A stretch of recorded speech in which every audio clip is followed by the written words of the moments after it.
Hi hello friends, welcome back to my channel. ಒಲ್ಲದ ಬಂದ ಭಾಗ 24.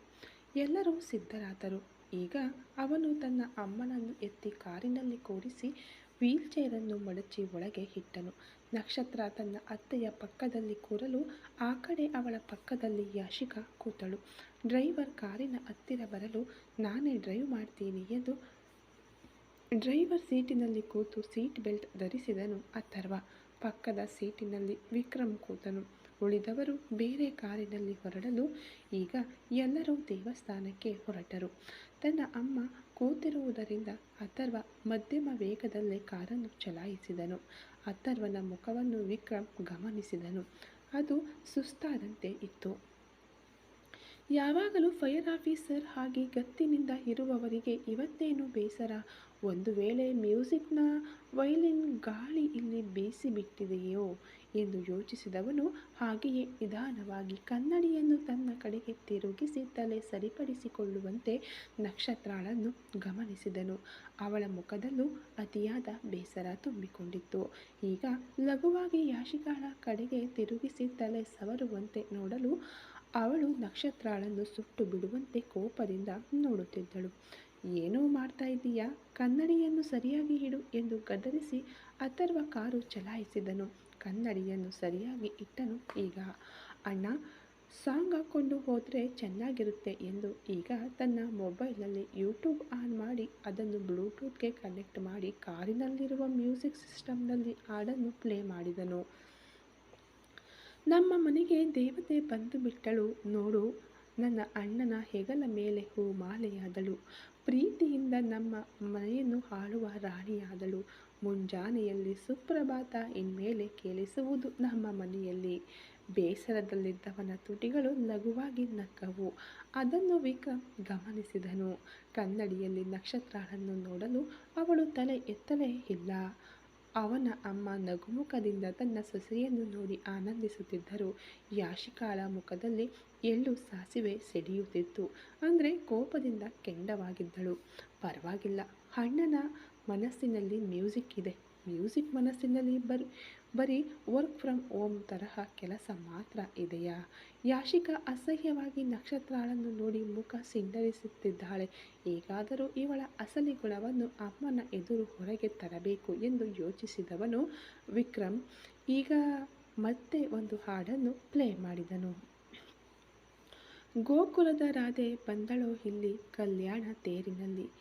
ಮಿಥಿಲಾ ನಗರದ ಸೀತೆ ಬಂದಳೋ ನಮ್ಮ ಮನೆಯಲ್ಲಿ ಬಾಳಲು. ಆ ದಕ್ಷಿಣ ಮಧುರೆಯ ಮೀನಾಕ್ಷಿ ದೀಪ ಹಚ್ಚಲು ಬಂದಳು. ಸೀಮಂತವಾಗಿ ಕೈಯಲ್ಲಿ ತಾಯಿಯ ಪ್ರೀತಿಯನ್ನು ತಂದಳು ಎಂದು ಹಾಡು ಕೇಳಿಸುತ್ತಿದ್ದಂತೆ ಈಗ ಕನ್ನಡಿಯಲ್ಲಿ ತನ್ನವಳನ್ನು ನೋಡಿದನು ಅಥರ್ವ. ಅವಳ ಮುಖದಲ್ಲಿ ಹಲವು ಗೊಂದಲಗಳು ಕಾಣುತ್ತಿದ್ದವು.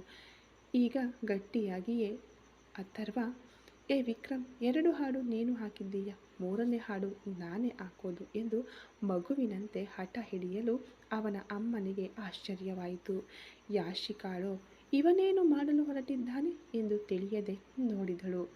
ಜೋಗುಳ ಹಾಡುವ ಗಾಳಿಯೇ ಬಾ, ತಲೆ ಸವರಲು ಬೆರಳುಗಳೇ ಬನ್ನಿ ಎಂಬ ಹಾಡು ಪ್ಲೇ ಆಗಲು ಶುರುವಾಯಿತು. ಅದರ ಅರ್ಥವೇನು ಎಂಬುದನ್ನು ವಿಕ್ರಮ್ ಅರ್ಥ ಮಾಡಿಕೊಂಡನು. ಓಹೋ, ಅಂದರೆ ಇಬ್ಬರ ನಡುವೆ ಏನೋ ಒಂದು ಸಮಸ್ಯೆ ನಡೆದಿದೆ. ಅದಕ್ಕೆ ಇಬ್ಬರು ಹೀಗಿದ್ದಾರೆ. ಸರಿ, ಅಣ್ಣನ ಫೀಲಿಂಗ್ಸ್ ನೋಡೋಣ ಎಂದು ಯೋಚಿಸಿದವನು ಸುಮ್ಮನೆ ನಕ್ಷತ್ರಾಳನ್ನು ಗಮನಿಸಿದನು. ಅವಳ ಕಣ್ಣುಗಳು ಅತ್ತ ಇತ್ತ ಅಲೆಯುತ್ತಿದ್ದವೇ ಹೊರತು ಅವಳ ತುಟಿಗಳು ಬಾಯಿ ತೆರೆದು ಮಾತನಾಡಲೇ ಇಲ್ಲ. ಅವಳ ತಳಮಳ ಅವಳ ಕಣ್ಣುಗಳಲ್ಲೇ ತಿಳಿಯುತ್ತಿತ್ತು. ಕಣ್ಣಿನೊಳಗೆ ಕಣ್ಣಿಟ್ಟು ಕಣ್ರೆಪ್ಪೆಯಿಂದ ಕಣ್ಣನ್ನು ಸವರಿ ಪುಟ್ಟದೊಂದು ಶೃಂಗಾರ ಮಾಡದೆ ಮಾತು ಕಳೆದುಕೊಂಡ ವೇಳೆಯಲ್ಲಿ ಹೆಣ್ಣಿನ ಅಂದ ನನ್ನ ಎದೆಯ ಮೇಲೆ ಉಸಿರಾಡುವ ಸುಗಂಧವನ್ನು ಆಸ್ವಾದಿಸದೆ ನಿನ್ನ ದಟ್ಟ ಕೂದಲಿನ ಕಾಡಿಗೆ ಪ್ರವೇಶಿಸದೆ ಹೋಗುವೆನೇ? ಅದರಲ್ಲಿನ ಜೇನನ್ನು ಸ್ವಲ್ಪ ಸವಿಯದೆ ಹೋಗುವೆನೇ? ನನ್ನ ಜೀವವೇ ನೀನೇನೆ, ನನ್ನ ಜೀವವೇ ನೀನೇನೆ. ವಿಕ್ರಮ್ ಪಕ್ಕನೆ ನಕ್ಕುಬಿಟ್ಟನು. ತುಂಬ ಹೊತ್ತಿನಿಂದ ತಡೆದು ಹಿಡಿದಿದ್ದ ನಗುವನ್ನು ತಡೆಯಲಾಗದೆ ಅವನು ನಗಲು ಅದರಿಂದ ಎಚ್ಚೆತ್ತು ಈಗ ಅಥರ್ವ ನೋಡಿದನು. ಅವನು ಹಾಡಲು ಆರಂಭಿಸಿದಾಗಲೇ ವಿಕ್ರಮ್ ಹಾಡನ್ನು ನಿಲ್ಲಿಸಿಬಿಟ್ಟಿದ್ದನು. ಇಡೀ ಹಾಡನ್ನು ಇವನೇ ಹಾಡುತ್ತಿದ್ದನು. ಮಗ ಗಟ್ಟಿಯಾಗಿ ಹಾಡು ಹಾಡುತ್ತಿರುವುದನ್ನು ಕಂಡು ಮಗನ ಈ ಬದಲಾವಣೆಯನ್ನು ಶಿವಶಂಕರಿ ಆನಂದಿಸುತ್ತಿದ್ದರು. ನಕ್ಷತ್ರಾಗೆ ಒಳಗೊಳಗೆ ಏನೋ ಅನ್ನಿಸತೊಡಗಿತು. ಸಾರ್ ತುಂಬ ವಿಭಿನ್ನವಾಗಿದ್ದಾರೆ ಎಂದು ಯೋಚಿಸಿದಳು ನಕ್ಷತ್ರ. ಯಾಶಿಕಾಗೆ ಕೋಪ ಉಕ್ಕಿ ಬಂತು. ಯಾವಾಗಲೂ ಗಂಭೀರವಾಗಿ ತಿರುಗಾಡುವವನು ಪ್ರೇಮ ಗೀತೆಗಳನ್ನೆಲ್ಲ ಹಾಡುತ್ತಿದ್ದಾನೆ, ಅದು ಎಷ್ಟು ಫೀಲ್ ಮಾಡಿ. ಅಂದರೆ ಈ ನಕ್ಷತ್ರ ಅವನ ಮನಸ್ಸಿನಲ್ಲಿದ್ದಾಳೆಯೇ? ಇವಳನ್ನು ಹೇಗೆ ಓಡಿಸುವುದು? ನಾವು ಹಾಕಿದ ಪ್ಲಾನ್ ಇವತ್ತು ಖಂಡಿತ ಸಕ್ಸಸ್ ಮಾಡಬೇಕು, ಅತ್ತೆಯ ಮನಸ್ಸಿನಲ್ಲಿ ಜಾಗ ಪಡಿಬೇಕು ಎಂದು ಕೀಳಾಗಿ ಒಂದು ಸಂಚು ರೂಪಿಸಿ ಧೈರ್ಯವಾಗಿ ಅದನ್ನು ಕಾರ್ಯರೂಪಕ್ಕೆ ತರಲು ನಿರ್ಧರಿಸಿದಳು ಯಾಶಿಕಾ. ಅಥರ್ವನಿಗೆ ನಾಚಿಕೆಯಾಯಿತು. ಕೆಳಗೆ ಮುಖ ಮಾಡಿ ತನ್ನ ಹಣೆಯನ್ನು 2 ಬೆರಳುಗಳಿಂದ ಉಜ್ಜುತ್ತಾ ಲಘುವಾಗಿ ನಕ್ಕನು. ಅಯ್ಯೋ ಅಣ್ಣ, ನಾಚಿಕೆ ನೋಡಿ ಎಂದು ವಿಕ್ರಮ್ ಹೇಳಲು ಅದರಿಂದ ಅವನಿಗೆ ನಗುವನ್ನು ಕಂಟ್ರೋಲ್ ಮಾಡಲು ಸಾಧ್ಯವಾಗದೆ ಕಾರನ್ನು ನಿಧಾನವಾಗಿ ಚಲಾಯಿಸುತ್ತಾ ಜೋರಾಗಿ ಅವನ ತಲೆಗೆ ಕುಟ್ಟಿ, ಯಾಕೋ ಹೀಗೆ ಮಾಡಿದೆ? ಅಯ್ಯೋ ಮಾನ ಕಳೀತಿದ್ದೀಯಲ್ಲೋ ಎಂದಾಗ, ಮಾನ ಯಾರು ಕಳೆದರು? ನೀವು ತುಂಬ ಚೆನ್ನಾಗಿ ಹಾಡ್ತೀರ ಅಣ್ಣ. ನಿಮಗೇನು ಹಾಡುಗಳನ್ನೆಲ್ಲ ಕೇಳಲು ಇಷ್ಟನಾ? ಯಾವಾಗಿನಿಂದ ಎಂದು ಅವನು ಹುಬ್ಬು ಏರಿಸಲು, ಅದೆಲ್ಲ ಏನೂ ಇಲ್ಲ, ಸುಮ್ಮನೆ ನಾನು ಹಾಡಿನ ಜೊತೆ ಸೇರಿ ಹಾಡಿದೆ ಅಷ್ಟೆ ಎಂದು ನಿಭಾಯಿಸಿದನು ಅಥರ್ವ. ಹಾಡು ಶುರುವಾದಾಗಲೇ ನಾನು ಆಫ್ ಮಾಡಿಬಿಟ್ಟಿದ್ದೆ. ಇಡೀ ಹಾಡನ್ನು ನೀವೇ ಹಾಡಿದ್ರಿ, ಆದರೆ ತುಂಬ ಚೆನ್ನಾಗಿ ಹಾಡಿದ್ರಿ. ಆದರೆ ಆ ಪದಗಳಲ್ಲಿ ಒಂದು ನೋವು ತಿಳಿಯುತ್ತಿತ್ತು. ನಿಮ್ಮ ಮನಸ್ಸಿನಲ್ಲಿ ಏನಾದರೂ ಕಷ್ಟವಿದೆಯಾ ಅಣ್ಣ ಎಂದನು ವಿಕ್ರಮ್. ಹಿಂದೆ ತನ್ನ ಅಮ್ಮ ಕೂತಿರುವುದನ್ನು ಗಮನಿಸಿ, ಅದೇನೂ ಇಲ್ಲ ಕಣೋ, ಈ ಹಾಡು ಚೆನ್ನಾಗಿತ್ತು ಅಷ್ಟೆ ಎಂದವನು ತನ್ನ ತೀವ್ರವಾದ ಕಣ್ಣುಗಳನ್ನು ಮರೆಮಾಚಲು ಬೇರೆ ದಾರಿ ಇಲ್ಲದೆ ತನ್ನ ಶರ್ಟ್ನಲ್ಲಿ ತೂಗಾಡುತ್ತಿದ್ದ ಕೂಲಿಂಗ್ ಗ್ಲಾಸ್ ತೆಗೆದು ಕಣ್ಣುಗಳನ್ನು ಮುಚ್ಚಿಕೊಂಡನು. ಆದರೆ ಅದಕ್ಕೂ ಮುನ್ನವೇ ಅವನ ಕಣ್ಣೀರನ್ನು ಕನ್ನಡಿಯಲ್ಲಿ ನಕ್ಷತ್ರ ನೋಡಿಬಿಟ್ಟಿದ್ದಳು. ಒಂದು ವೇಳೆ ನಾನು ತಪ್ಪಾಗಿ ಮಾತನಾಡಿದ್ದರಿಂದಲೇ ಇಷ್ಟೊಂದು ಫೀಲ್ ಮಾಡ್ತಿದ್ದಾರಾ?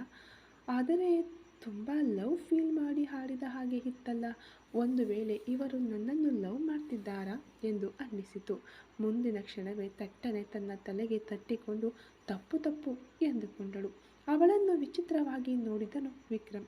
ಏನಾಯಿತು ಮ್ಯೂಸಿಕ್, ತಲೆಗೆ ತಟ್ಕೊಳ್ತಾ ಇದ್ದೀರಾ ಎಂದು ಕನ್ನಡಿಯಲ್ಲಿ ನೋಡುತ್ತಾ ಕೇಳಲು, ಆಗಲೇ ಅವಳಿಗೆ ತಾನು ಎಲ್ಲರ ಎದುರು ಹಾಗೆ ಮಾಡಿದ್ದು ನೆನಪಿಗೆ ಬಂದಿತು. ಅದೇನೂ ಇಲ್ಲ, ಲೈಟಾಗಿ ತಲೆನೋವು ಎಂದಳು. ಏನಮ್ಮ ತಲೆನೋವಾ? ಹಾಸ್ಪಿಟಲ್ಗೆ ಹೋಗೋಣವಾ ಎಂದು ಗಾಬರಿಯಿಂದ ಕೇಳಿದರು ಶಿವಶಂಕರಿ. ಅದೆಲ್ಲ ಏನೂ ಇಲ್ಲ ಅತ್ತೆ, ದೇವಸ್ಥಾನಕ್ಕೆ ಹೋಗಿ ಬಂದರೆ ಸರಿಯಾಗುತ್ತೆ ಎಂದು ನಿಭಾಯಿಸಿದಳು ಅವಳು. ಅವಳು ಅಷ್ಟೊಂದು ಹಕ್ಕಿನಿಂದ ಅತ್ತೆ ಅತ್ತೆ ಎಂದು ಕರೆಯುವಾಗಲೆಲ್ಲ ಅಥರ್ವನ ಮನಸ್ಸಿನೊಳಗೆ ಏನೋ ಆಗುತ್ತಿತ್ತು. ಹಕ್ಕಿದ್ದರೂ ಅವಳ ಹತ್ತಿರ ಅದನ್ನು ಚಲಾಯಿಸಲು ಸಾಧ್ಯವಾಗುತ್ತಿಲ್ಲ. ಇವಳಿಗೆ ಯಾವಾಗ ಅರ್ಥ ಮಾಡಿಸಿ ನಾನು ಯಾವಾಗ ಇವಳ ಜೊತೆ ಸೇರಿ ಬಾಳುವುದು? ದೇವರೇ, ನಿನ್ನನ್ನು ಹುಡುಕಿಕೊಂಡು ಬರುತ್ತಿದ್ದೇನೆ, ನೀನೇ ನನ್ನನ್ನು ಕಾಪಾಡಬೇಕು ಎಂದು ಮನಸ್ಸಿನಲ್ಲೇ ಬೇಡಿಕೊಂಡು ಕಾರು ಚಲಾಯಿಸಿದನು ಅಥರ್ವ. ಉಮ್ಮ ಉಮ್ಮ ಎಂಬ ಹಾಡು ಪ್ಲೇ ಆಗಲು ಪಟಾರ್ ಎಂದು ವಿಕ್ರಮ್ ಕೆನ್ನೆಗೆ ಹೊಡೆದನು ಅಥರ್ವ. ಕೆನ್ನೆಯ ಮೇಲೆ ಕೈ ಇಟ್ಕೊಂಡು ಆಘಾತದಿಂದ ವಿಕ್ರಮ್ ನೋಡಲು, ಏ ಅಮ್ಮ ಕೂತಿದ್ದಾರೆ, ಮರ್ಯಾದೆ ಇಲ್ಲದೆ ಎಂಥ ಹಾಡು ಹಾಕಿದ್ದೀಯಾ, ಮೊದಲು ಸಾಂಗ್ ಆಫ್ ಮಾಡು ಎಂದು ಕೋಪದಿಂದ ಮಾತನಾಡಲು ಈಗ ವಿಕ್ರಮ್ಗೆ ತಲೆ ತಿರುಗಿದಂತಾಯಿತು. ಬೇಗನೆ ಹಾಡನ್ನು ಆಫ್ ಮಾಡಿದನು. ಮುಂದಿನ ಕ್ಷಣ, ಮೈದುನರೇ ನಿಮ್ಮ ಫೋನ್ ಕೊಡಿ ಎಂದು ನಕ್ಷತ್ರ ಕೇಳಲು ತಟ್ಟನೆ ಬ್ರೇಕ್ ಹಾಕಿದವನು ವೇಗವಾಗಿ ತಿರುಗಿ ಅವಳನ್ನು ನೋಡಿದನು. ಅವಳು ವಿಕ್ರಮ್ ಹತ್ತಿರ ಕೇಳುತ್ತಿದ್ದಳು. ಯಾಶಿಕಾಗೆ ಕಿವಿಯಲ್ಲಿ ಹೊಗೆ ಬಂದಂತಾಯಿತು. ಅಂದರೆ ಅಸೂಹೆ, ಕೋಪದಿಂದ. ಏನಾಯಿತು ಅಥರ್ವ, ಯಾಕೆ ತಟ್ಟನೆ ಬ್ರೇಕ್ ಹಾಕಿದೆ ಎಂದು ಅಮ್ಮ ಗದರಲು, ಏನೂ ಇಲ್ಲಮ್ಮ, ಸ್ಪೀಡ್ ಬ್ರೇಕರ್ ಎಂದು ಹೇಳಿ ನಿಧಾನವಾಗಿ ಕಾರನ್ನು ಚಲಾಯಿಸಿದನು.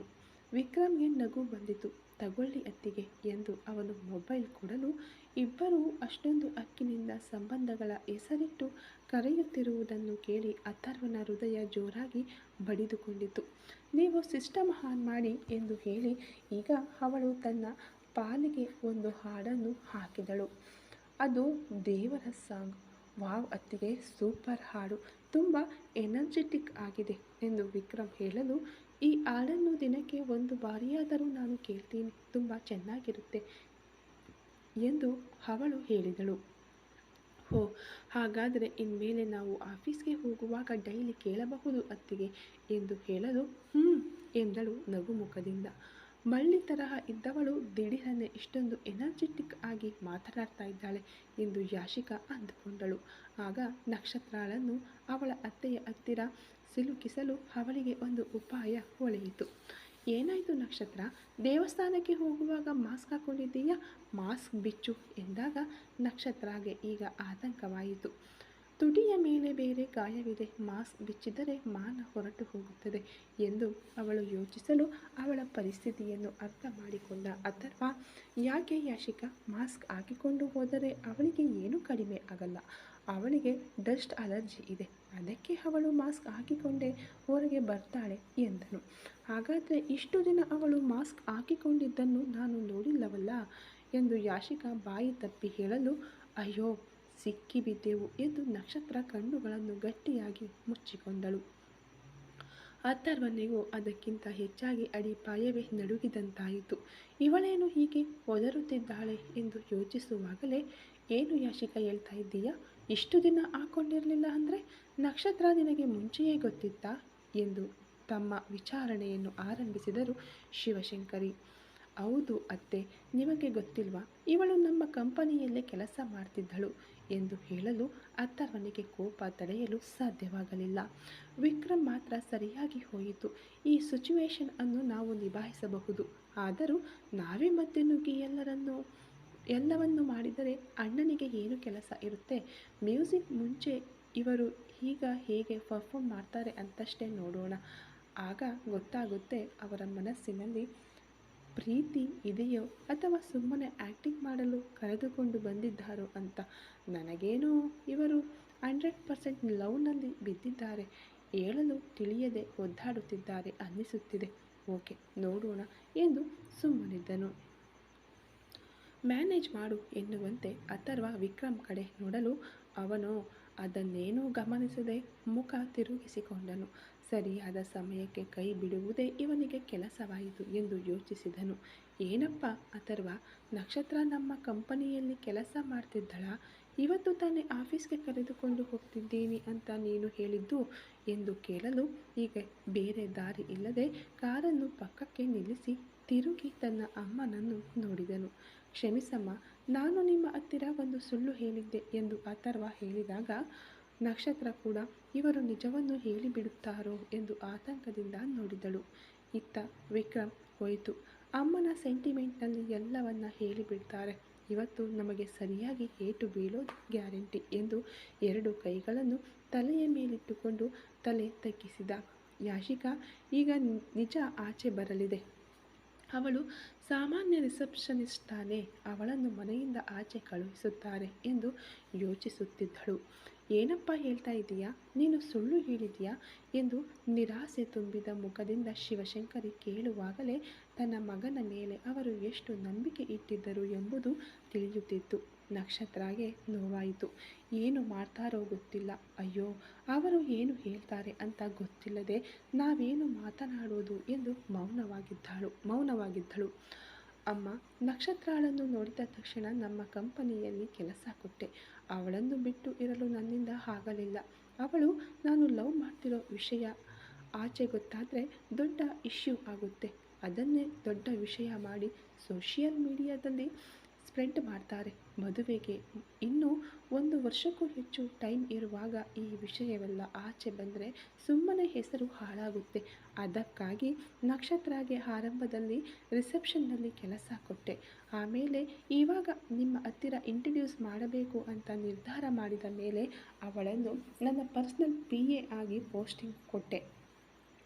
ಅದಕ್ಕೆ ಒಂದೇ ಒಂದು ಕಾರಣ ಅಂದರೆ ಅವಳು ಬಿಸ್ನೆಸ್ ಕಲ್ತ್ಕೊಂಡ್ರೆ ಭವಿಷ್ಯದಲ್ಲಿ ಕಂಪನಿಯನ್ನೆಲ್ಲ ನೋಡಿಕೊಳ್ಳೋಕೆ ಹೆಲ್ಪ್ಫುಲ್ ಆಗುತ್ತೆ ಅಲ್ವಾ, ಅದಕ್ಕೆ ಅನ್ನುತ್ತಾ ಮುಂದುವರೆದು, ನಾವು ಲವ್ ಮಾಡ್ತಿರೋ ವಿಷಯ ಯಾಶಿಕಾಗೆ ಗೊತ್ತಿಲ್ಲ. ಹಾಗಾಗಿ ಅವಳು ನಕ್ಷತ್ರ ಹತ್ತಿರ ಆಗಾಗ ಸ್ವಲ್ಪ ರಾಂಗ್ ಆಗಿ ಬಿಹೇವ್ ಮಾಡ್ತಾಳೆ.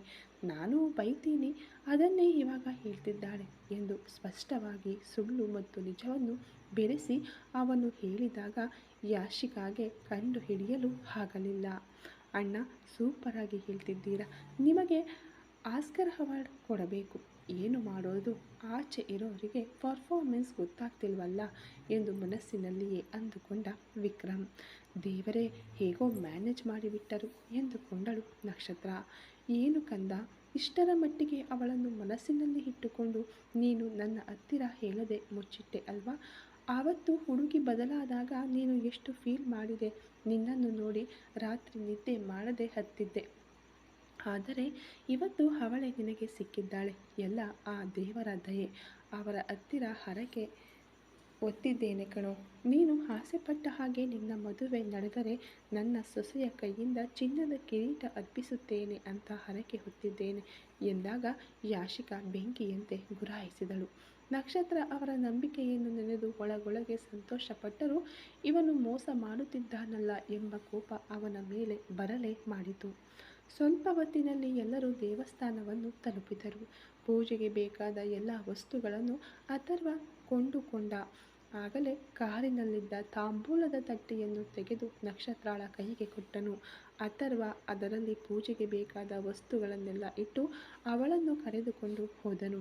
ಈಗ ಅವಳು ಅವನ ಜೊತೆಗೆ ಬರಲು ಇಬ್ಬರು ಜೋಡಿಯಾಗಿ ದೇವಸ್ಥಾನದೊಳಗೆ ಕಾಲಿಟ್ಟರು.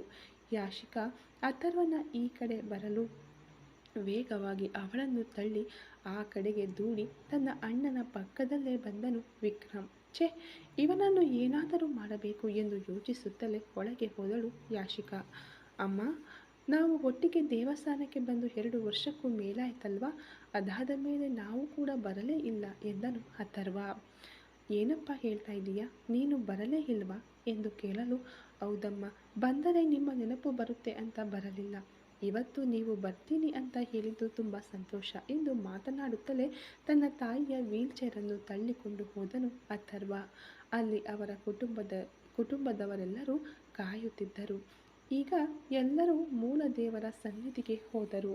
ಮೊದಲೇ ಅಥರ್ವನ ಅಮ್ಮ ವಿಶೇಷ ಪೂಜೆಗೆ ಏರ್ಪಾಡು ಮಾಡಲು ಪೂಜಾರಿಗೆ ಫೋನ್ ಮಾಡಿ ಹೇಳಿ ಮಾಹಿತಿ ನೀಡಿದ್ದರಿಂದ ಎಲ್ಲರ ಹೆಸರಿನಲ್ಲಿ ಅರ್ಚನೆ ಮಾಡಲಾಯಿತು. ಆಮೇಲೆ 2 ಹೂವಿನ ಹಾರಗಳೊಂದಿಗೆ ಪೂಜಾರಿ ಬಂದರು. ಅಮ್ಮ, ನಿಮ್ಮ ಮನಸ್ಸಿಗೆ ಮಹಾಲಕ್ಷ್ಮಿಯಂತಹ ಸೊಸೆ ಸಿಕ್ಕಿದ್ದಾಳೆ. ಅಥರ್ವ ತಮ್ಮನನ್ನು ಹೀಗೆ ಜೋಡಿಯಾಗಿ ನೋಡುವಾಗ ಸಂತೋಷವಾಗ್ತಿದೆ. ಯಾವಾಗ ಮದುವೆ ಎಂದು ಪೂಜಾರಿ ವಿಚಾರಿಸಲು, ಆದಷ್ಟು ಬೇಗ ಇಡಬೇಕು ಸ್ವಾಮಿ, ಅದಕ್ಕೆ ಈ ದೇವರೇ ಒಳ್ಳೆಯ ದಾರಿ ತೋರಿಸಬೇಕು ಎಂದು ಹೇಳಿದಾಗ, ಅದೆಲ್ಲ ನಿಮ್ಮ ಮನಸ್ಸಿನಂತೆ ಒಳ್ಳೆಯದಾಗುತ್ತೆ ಅಮ್ಮ. ತುಂಬ ದಿನಗಳ ನಂತರ ನಿಮ್ಮನ್ನೆಲ್ಲ ನೋಡಿದ್ದಕ್ಕೆ ತುಂಬ ಸಂತೋಷ ಎಂದವರು 2 ಹಾರಗಳನ್ನು ತೆಗೆದು ಒಂದನ್ನು ಅಥರ್ವನ ಕೈಯಲ್ಲೂ ಮತ್ತೊಂದನ್ನು ನಕ್ಷತ್ರಾಳ ಕೈಯಲ್ಲೂ ಕೊಟ್ಟರು. ಅವರು ಅರ್ಥವಾಗದೆ ತಮ್ಮ ಕುತ್ತಿಗೆಗೆ ಹಾಕಿಕೊಳ್ಳಲು ಹೋದರು. ಇರಿ, ಹಾರವನ್ನು ಇಬ್ಬರು ಬದಲಾಯಿಸಿಕೊಳ್ಳಿ ಎಂದರು. ವಿಕ್ರಮ್ಗೆ ಸಂತೋಷದಲ್ಲಿ ತಲೆ ಕಾಲೇ ಅರ್ಥವಾಗಲಿಲ್ಲ. ದೇವರ ಅಪಾಯಿಂಟ್ಮೆಂಟ್ ಆರ್ಡರ್ ಕೊಟ್ಟುಬಿಟ್ಟ ಎಂದು ದೇವರನ್ನು ನೋಡಿದ ವಿಕ್ರಮ್. ದೇವರೇ, ನಿನಗೆ ಕೋಟಿ ನಮಸ್ಕಾರ ಎಂದು ಬೇಡಿಕೊಂಡು ತನ್ನ ಅಣ್ಣನನ್ನು ನೋಡಿದ. ಅಥರ್ವನಿಗೆ ಒಳಗೊಳಗೆ ಸಂತೋಷವಾಗುತ್ತಿತ್ತು. ಎದುರುಗಡೆ ಇದ್ದವರಿಗೆ ಕೈ ಕಾಲು ಆಟೋಮ್ಯಾಟಿಕ್ ಆಗಿ ನಡುಗುತ್ತಿತ್ತು. ಯಾಶಿಕಾಳ ಕುಟುಂಬದವರ ಹೊಟ್ಟೆ ಉರಿಯುತ್ತಿರಲು ಅವನ ದೊಡ್ಡಪ್ಪ ದೊಡ್ಡಮ್ಮ, ಅಜ್ಜ ಅಜ್ಜಿ, ಅಕ್ಕ ಮಾವ ಎಲ್ಲರೂ ಸಂತೋಷದಿಂದಲೇ ಅವರನ್ನು ನೋಡಿದರು. ಮಕ್ಕಳಿಬ್ಬರು ಚಪ್ಪಾಳೆ ತಟ್ಟಲು ಇಬ್ಬರು ತಡಬಡಾಯಿಸಿ ನಿಂತರು. ಅಥರ್ವ ದೇವರನ್ನು ಕೈ ಮುಗಿದು, ನಕ್ಷತ್ರ ಕೊರಳಿಗೆ ಹಾರವನ್ನು ಹಾಕು ಅಮ್ಮ, ನೀನು ಅಥರ್ವನ ಕೊರಳಿಗೆ ಹಾರ ಹಾಕು. ಜಾತಕದ ಪ್ರಕಾರ ನಿಮಗೆ ಯಾವುದೇ ದೋಷ ಇದ್ದರೂ ಆ ದೇವರು ನೋಡಿಕೊಳ್ಳುತ್ತಾನೆ. ಆದಷ್ಟು ಬೇಗ ಜ್ಯೋತಿಷಿಗಳನ್ನು ಕರೆಯಿಸಿ ಏನೇನೆಂದು ನಿಮ್ಮ ಜಾತಕವನ್ನು ನೋಡಿಕೊಳ್ಳೋಣ. ಈಗ ದೇವರ ಮುಂದೆ ಹಾರ ಬದಲಾಯಿಸಿಕೊಳ್ಳಿ, ಆಗಲೇ ನನ್ನ ಮನಸ್ಸಿಗೆ ನೆಮ್ಮದಿ ಎಂದಾಗ, ಸರ್, ಏನು ಸರ್ ಇದೆಲ್ಲ? ಬೇಡವೇ ಬೇಡ, ಏನಾದರೂ ಹೇಳಿ ಮ್ಯಾನೇಜ್ ಮಾಡಿ ಎಂದು ತುಟಿಗಳ ಚಲನೆಯಲ್ಲೇ ಅವಳು ಬೇಡಿಕೊಳ್ಳಲು, ನಾನೇನು ಮಾಡೋಕ್ಕಾಗಲ್ಲ, ಎಲ್ಲ ಆ್ಯಕ್ಟಿಂಗ್ ತಾನೇ, ನೀನು ಸುಮ್ಮನಿರು ಎಂದು ಅವನು ತುಟಿಗಳ ಚಲನೆಯಲ್ಲೇ ಹೇಳಿಬಿಟ್ಟು ಅವಳಿಗೆ ಯೋಚಿಸಲು ಸಮಯ ಕೊಡದೆ ಅವಳ ಕೊರಳಿಗೆ ಹಾರವನ್ನು ಹಾಕಿದನು ಅಥರ್ವ. ಆ ಕ್ಷಣ ನಕ್ಷತ್ರಾಗೆ ಮೈ ಜುಮ್ಮೆಂದಿತು. ಅವಳ ದೇಹ ನಡುಗುತ್ತಿರುವುದು ಸ್ಪಷ್ಟವಾಗಿ ಹೊರಗೆ ಕಾಣಿಸುತ್ತಿತ್ತು.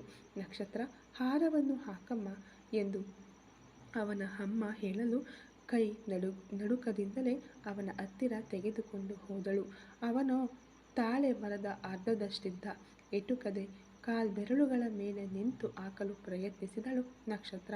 ಅಣ್ಣ, ಚೆನ್ನಾಗಿ ನೆಟ್ಟಗೆ ನಿಲ್ಲಿ ಎಂದು ಬೇಕಂತಲೇ ಅವನನ್ನು ನೆಟ್ಟಗೆ ನಿಲ್ಲಿಸಿದನು ವಿಕ್ರಮ್.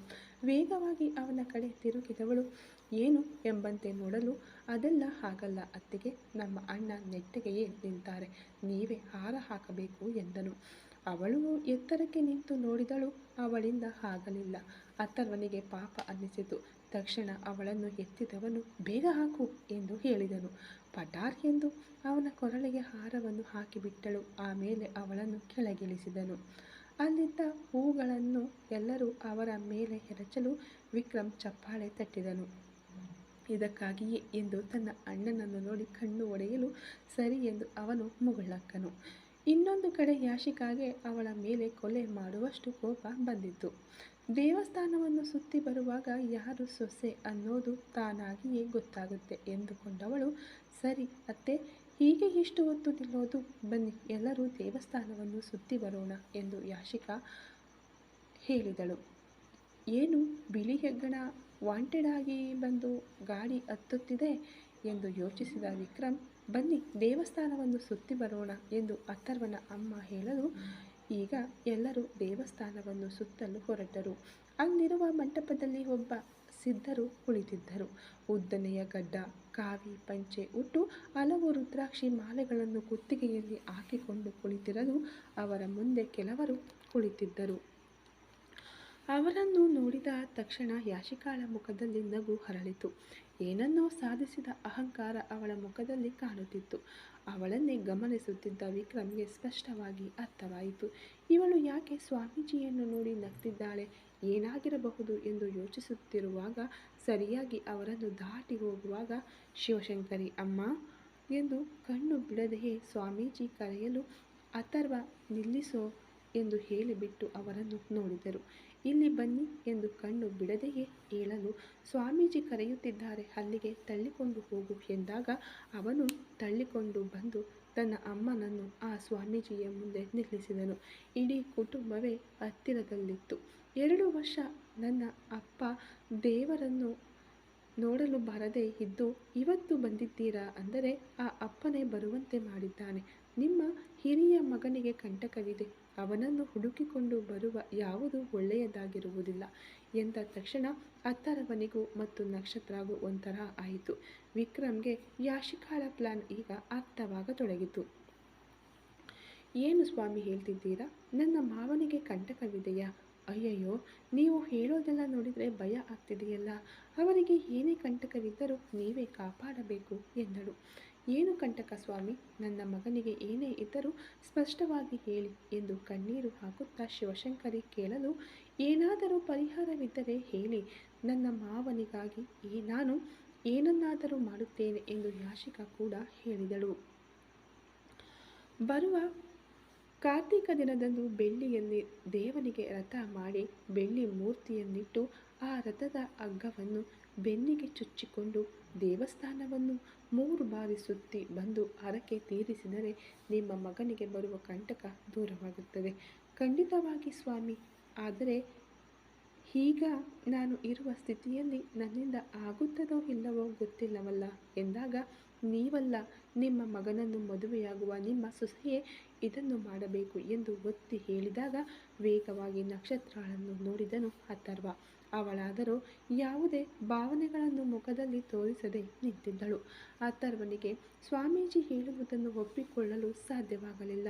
ಏನು ಸ್ವಾಮಿ, ನೆಮ್ಮದಿಯಾಗಿರೋಣ ಅಂತ ದೇವರ ದರ್ಶನಕ್ಕೆ ಬಂದರೆ ಏನೇನೋ ಹೇಳ್ತಿದ್ದೀರಾ, ಬೆಳ್ಳಿ ರಥವನ್ನು ಅದು ಇವಳ ಬೆನ್ನಿಗೆ ಚುಚ್ಚಿಕೊಂಡು ಎಳೆಯುವುದಾ? ಇಲ್ಲ ಸ್ವಾಮಿ, ಅವಳು ಸಣ್ಣ ಹುಡುಗಿ, ತಡೆದುಕೊಳ್ಳುವುದಿಲ್ಲ. ಅಂತಹ ಕಠಿಣವಾದ ಹರಕೆಯನ್ನೆಲ್ಲ ದೇವರು ಕೇಳುವುದೂ ಇಲ್ಲ. ನನಗೆ ಯಾವುದೇ ಕಂಟಕ ಬಂದರೂ ಅದನ್ನು ನಾನು ನೋಡಿಕೊಳ್ಳುತ್ತೇನೆ, ದಯವಿಟ್ಟು ಸುಮ್ಮನೆ ಏನೇನೋ ಹೇಳಬೇಡಿ ಎಂದು ಆವೇಶದಿಂದ ಅವನು ಹೇಳಿದಾಗ, ಕಂದ, ಸ್ವಾಮೀಜಿ ಹತ್ತಿರ ಹಾಗೆಲ್ಲ ಮಾತನಾಡಬಾರದು ಎಂದು ಶಿವಶಂಕರಿ ಅವನನ್ನು ಗದರಿದರು. ಅಮ್ಮ, ಅವರು ಹೇಳಿದ್ದನ್ನು ಕೇಳಿದ್ದೀರಲ್ಲ, ನಕ್ಷತ್ರಗೆ ತಡೆದುಕೊಳ್ಳೋಕೆ ಆಗಲ್ಲಮ್ಮ, ಪಾಪ ಅವಳು ಎಂದು ಅಳುವ ರೀತಿಯಲ್ಲಿ ಅವನು ಬೇಡಿಕೊಂಡ. ಅವನು 100ಕ್ಕೆ 100 ಅವಳ ಮೇಲೆ ಪ್ರೀತಿ ಇಟ್ಟಿರುವುದು ಸ್ಪಷ್ಟವಾಗಿ ವಿಕ್ರಮ್‌ಗೆ ಅರ್ಥವಾಯಿತು. ನಕ್ಷತ್ರಾಳಾದರೋ ಇದು ಕೇವಲ ನಾಟಕವಾಗಿರುವುದರಿಂದ ಬೇಡ ಎಂದು ಹೇಳುತ್ತಿದ್ದಾನೆ ಎಂದುಕೊಂಡಳು. ಇಲ್ಲಿ ನೋಡಿ ಸ್ವಾಮಿ, ನಕ್ಷತ್ರ ಪಾಪ, ಅವಳಿಂದ ಆಗುವುದಿಲ್ಲ. ಆದರೆ ನನ್ನ ಮಾವನಿಗಾಗಿ ನಾನು ಮಾಡುತ್ತೇನೆ ಎಂದು ಒಳ್ಳೆಯವಳಂತೆ ಮಾತನಾಡಿದಳು ಯಾಶಿಕಾ. ಈ ಕತೆ ಇನ್ನು ಮುಂದುವರಿಯುವುದು. Thank you so much.